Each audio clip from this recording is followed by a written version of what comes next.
السلام عليكم ورحمة الله وبركاته، ازيكم عاملين ايه؟ يا رب تكونوا بخير. معاكم شيماء سرور. الكنافة الأساور ملكة الحلويات الشرقية، ده أكيد يعني، وكلنا بنبقى مستصعبين إن احنا نعملها، بس متقلقوش. الفيديو ده إن شاء الله هقول لكم على اختراع كده جميل ومنتج جديد إن شاء الله تعرفوا تستعملوه بإذن الله تعالى، وهيسهل عليكم جدا جدا شغل الحلويات. وبالذات كل سنة وانتم طيبين، إن احنا داخلين علينا شهر رمضان، والحلويات الشرقية بتكون يعني موجودة في بيوتنا دائما يعني. وإن شاء الله تعملوا الصنف ده بكل سهولة، وتكون تكلفته أقل وتطلعي منه أوردرات كتير. طيب احنا هنبدأ بالشربات. شربات الكنافة بيكون شربات تقيل، يعني نسبة السكر فيه عالية. وطبعا أستاذة رهف بنوتي هتشتغل معانا في الفيديو ده. هنا كوبايتين سكر عليهم كوباية مية. قبل ما تحطيهم على النار حاولي تقلبيهم كويس جدا جدا جدا قدر الإمكان، عشان تمنعي تسكر الشربات. وكمان ملح الليمون مهم جدا إضافته بعد الغليان.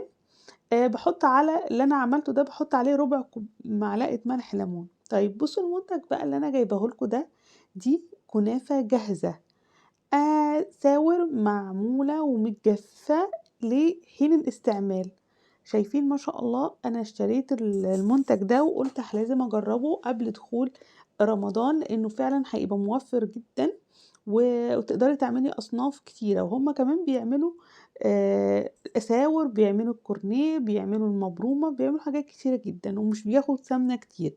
انا اللي هعمل الصينية دي هحط فيها 3 معالق سمنة بس، ودي اول واحدة هاخدها احطها في الصينية وادهنها كويس جدا، وهبتدي ارص الكنافة فيها طبعا بالشكل اللي يعجبك.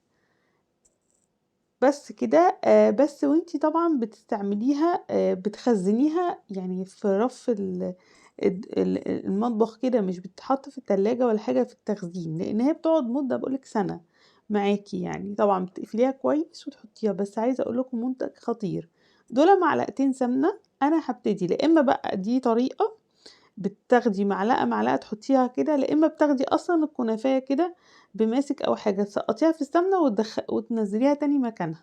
بس اللي انا فضلته ان انا احط كده واحدة واحدة، علشان ما ازودش برضو السمنة مني، ابقى ايه، هما ال3 معالق على الصينية الكبيرة دي. انا كده شربتهم كلهم السمنة، ما زودتش والله ولا معلقة سمنة. هي المعلقتين اللي انا سيحتهم وحطيتهم عليها قدامكم، وحطيتها في الفرن، ما خدتش مني 10 دقايق بالظبط على نار عالية، اللي هي يعني بتبقي واقفة جنبها، لان هي بتحمر بسرعة جدا. الشربات زي ما انتوا شايفين قوامه حلو جدا، واول ما بتنزل بنزل عليها بالشربات البارد التقيل. ما ننساش ملح الليمون عشان ما تسكرش منك. تمام. انا هنا هبتدي احشيها. هي طبعا الحشو يعني ايه المعروف بتاعها، اللي هو البندقية او سواء السوداني. بس السوداني بقى انا بكسره وباخد عليه معلقة عسل، اللي هو العسل اللي انا سائل بيه الشربات، وبلفه فيها. وهنا كانت بنوتي عايزة الشوكولاتة البيضة دي، فحطيت لها كام واحدة. بس هو الاساس ان هي بتحطي مكسرات. وهنعمل برضو مع بعض تاني حشوات بالنوتيلا، ممكن باللوتس، بالباستري.